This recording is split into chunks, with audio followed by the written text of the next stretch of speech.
Want to take a peek at Ford's concept cars over the years? That's our Techstination. I'm Fred Fishkin.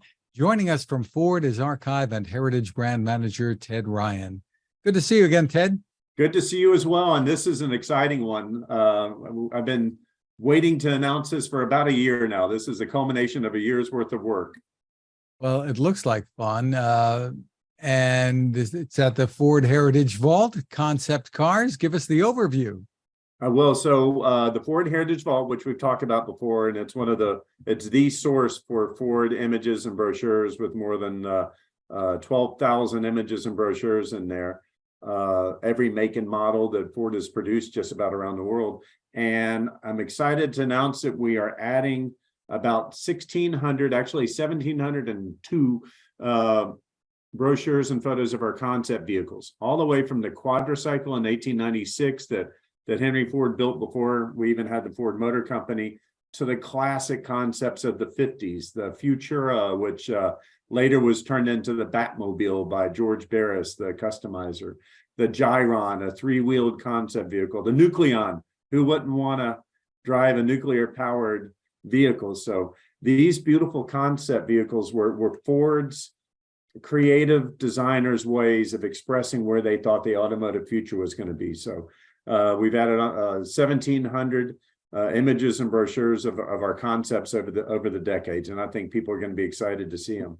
You've mentioned a few. What are some of your other favorites here? I mean, I think it was the 1962 Gyron that's pretty. It looks like something that came down from the sky.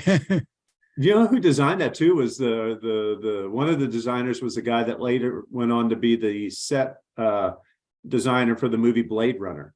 So these concepts they vary over time. So in the 50s they're very futuristic looking.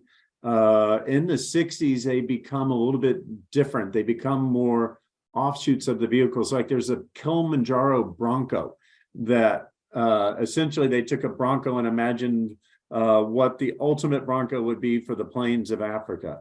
And in the 80s you get classics like the Probe. Who could ever forget the Ford Probe, which we did not just one concept of, but four, which was a study in aerodynamics.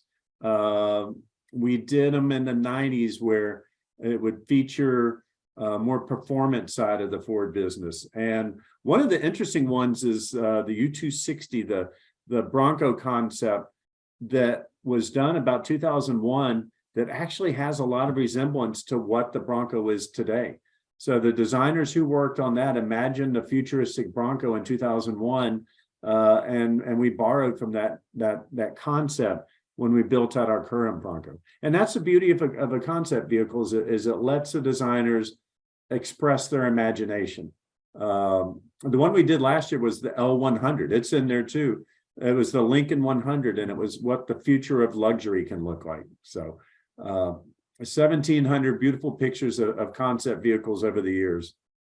And there were some, I think, more than one with the gull wing doors. Yes, the gull wing doors, and one of my favorites when you go in and look at them when it's live is the Aurora, which was a station wagon that had a bench sofa in the back seat instead of seats. So instead of two rows of seats, it had an L-shaped sofa.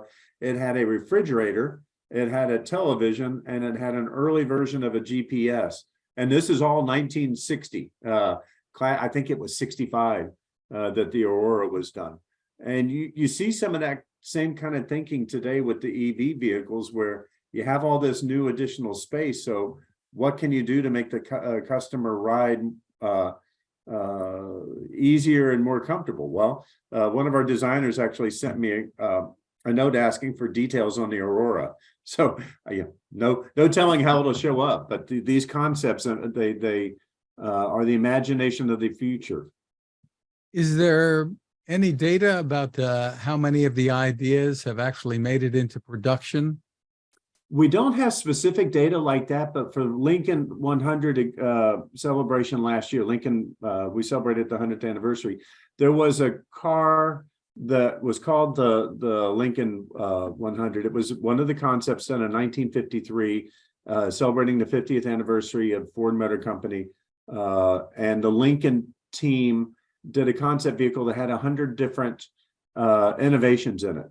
Things like an electric shaver, and this came to fruition, a rain sensing windshield wiper. Well, what do we have in our cars today? Rain sensing windshield wipers. So we tracked, and out of those 100, more than 50 of them had actually finally made their way into vehicles.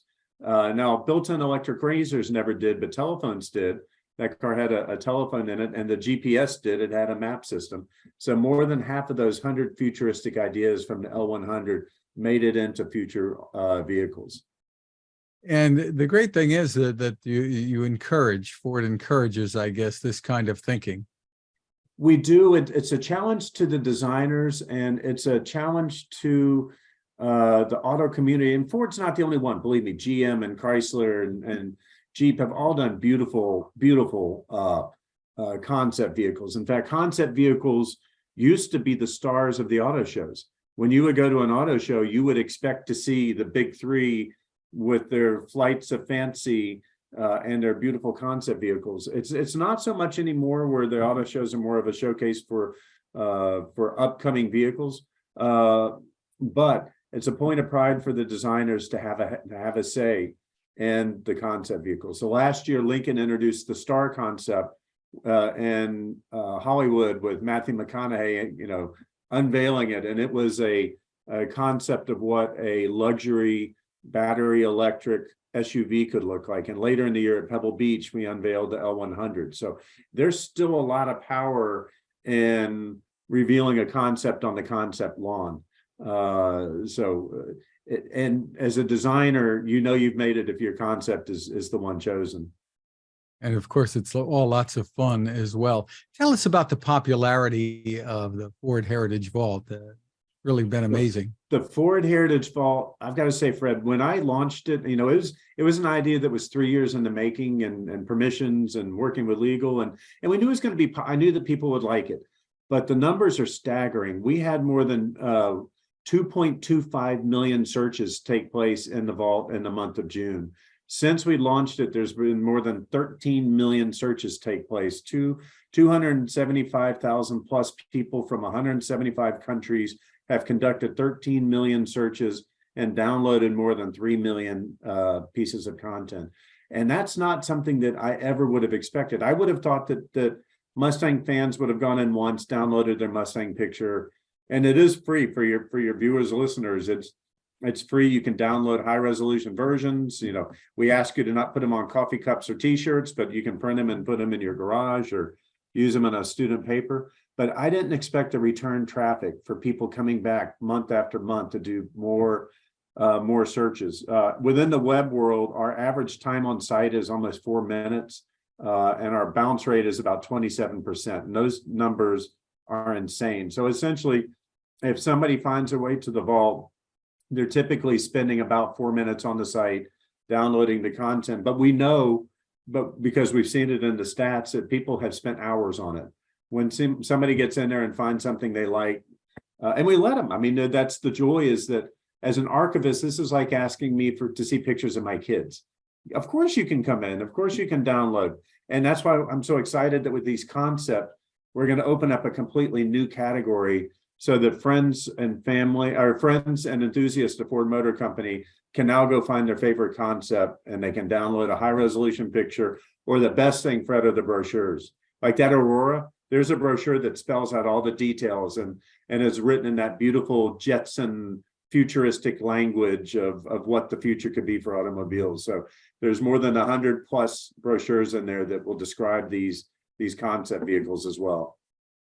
Is there any category or one or two things that have really attracted the most attention, or is it pretty balanced? The brochures attract the most attention, and then the pictures of the expected vehicles, the Mustangs, the Cougars, the muscle cars, but the brochures are what we're seeing are the most downloaded. For example, if you I owned a 1977 Mercury Capri, and I can now go download that brochure and remember what the vehicle is like. And then for the enthusiast, if you're restoring a vehicle, these brochures are proving invaluable. We've gotten fan mail from people that are so excited. It's like, oh my goodness, there's an archives@ford.com email that's attached to the vault, and we're getting people writing us saying, oh, this is fantastic. I was able to find my color name, which is now letting me paint my car its accurate color. So once again, as the archivist at Ford, we're so excited about the popularity of the site. Just terrific. The site again is fordheritagevault.com. Ted Ryan, thank you for spending time with us.